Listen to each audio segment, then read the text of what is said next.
Disepakati para ulama Lailatul Qadar adanya di bulan Ramadan. Dan di antara bulan Ramadan disembunyikan oleh Allah. Itu tanda kasih sayang Allah disembunyikan, tidak diberitahu. Kalau Lailatul Qadar diberitahu maka berantakan dunia ini. Anda mau ke pasar nggak bisa, sopir angkot juga nggak mau. Dia akan pergi cari Lailatul Qadar. Yang masak pun nggak mau, Anda nggak makan. Warung nggak ada jualan karena semuanya pengen Lailatul Qadar.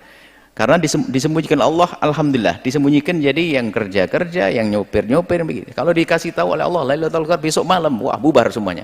Nggak ada orang mau kerja, lapar semuanya nanti. Maka kasih sayang Allah Lailatul Qadar disembunyikan, dan karena disembunyikan kita tidak perlu sok tahu. Tapi Nabi mengatakan kalau di 10 akhir bulan Ramadan adalah arja. Tapi mungkin sekali di awal Ramadan, mungkin di Ramadan dan seterusnya. Akan tetapi ketahuilah bahwa di 10 akhir Ramadan itu sangat diharap. Artinya di semua Ramadan kejar Lailatul Qadar. Karena mungkin di awal kedua, ketiga. Tapi di saat 10 akhir lebih ketat lagi kita mencegahnya. Kemudian di antara itu yang ganjil lebih ketat lagi. 21, 23, 25, 27 dan seterusnya, 29. Menurut mazhab Imam Syafi'i 21 lebih banyak diharap. Bukan dipastikan, cuman repotnya sekarang sebuah masjid memastikan Lailatul Qadaran tanggal 21. Maka lihat, semua masjid yang biasa mengadakan gaya Lailatul Qadaran hanya ramai di hari itu saja, setelah itu pasti sepi. Ramainya di hari yang ditentukan, Lailatul Qadaran di mana? Di masjid A. Kapan? Besok malam 21. Ramainya luar biasa. 23 diajak ngeramein lagi nggak mau. Alasannya apa? Aku sudah dapat Lailatul Qadar.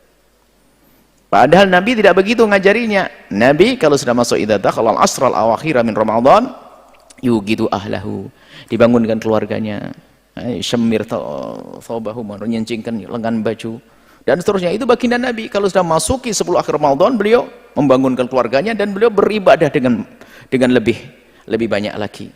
Itulah Rasulullah SAW. Jangan sampai kita hanya memilih-milih. Yang namanya orang, kalau memang Anda merasa yakin perlu, anggap saja ini loh ya, ada orang mau jualan makanan kesukaan Anda, dan Anda, istri Anda yang paling Anda cintai, dan anak-anak Anda pun belum punya anak, ngidam istrinya.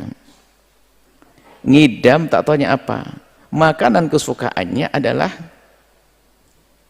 dalam sehari ini perkiraan antara waktu duhur sama maghrib.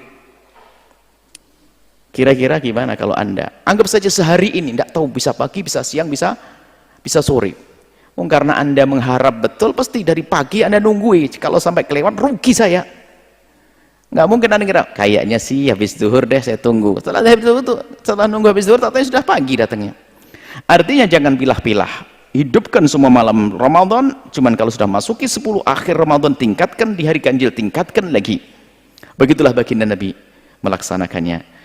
Dan waktunya tidak ditentukan. Karena tidak ditentukan, kita pun tidak perlu menentukan, tapi kita menduga. Kalau seandainya Anda bisa menduga setiap malam Ramadan Lailatul Qadar, Anda akan mendapatkannya. Kenapa? Pasti Anda tidak akan luput dari hari itu. Tapi kalau sudah milah-milah, bisa kelewat.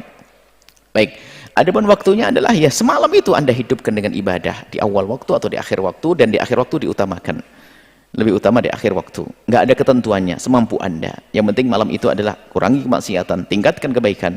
Sholat, baca Quran, dzikir, tafakkur, merenung, itu yang hendaknya Anda lakukan.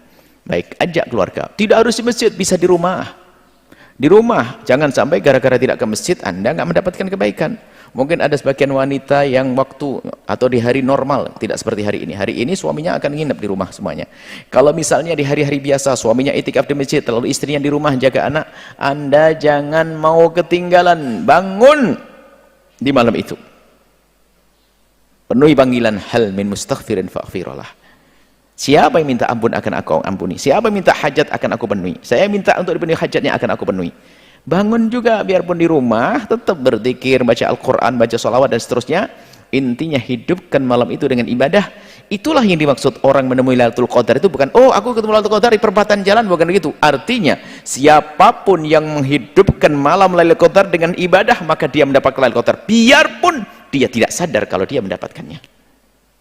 Itulah, biarpun ini catatan, biarpun dia tidak sadar kalau malam itu Lailatul Qadar, dan dia tidak sadar kalau dia mendapatkannya. Hitungannya nanti kaget, loh pahala apa itu? Kamu waktu itu lagi sholat banyak, ngaji banyak, pas malam Lailatul Qadar. Jadi orang menemui Lailatul Qadar tidak harus tahu, malah yang suka ngomong tahu itu bener enggak, yang perlu dipertanyakan. Oh, aku di malam hari ngeliat terang benderang, luar biasa. Hai, kayak Imam Nawawi waktu itu. Ya, ini mulai aneh-aneh. Iya, Imam Nawawi ahli ibadah, puasanya banyak. Ini ente siapa? Bahkan ini perlu dirahasiakan hal-hal yang semacam ini. Kalau kita mendengar cerita ulama, melihat tanda-tanda semacam ini, itu hanya sekedar beliau ceritakan untuk memberi motivasi yang lainnya, bukan untuk pamer. Aku sudah ketemu Lailatul Qadar aku. Jadi seorang menemukan Lailatul Qadar bisa jadi dia sadar dan bisa jadi dia tidak sadar. Bisa jadi dia tahu dan bisa jadi tidak tahu. Bahkan mungkin tidak tahu tapi dia mendapatkan.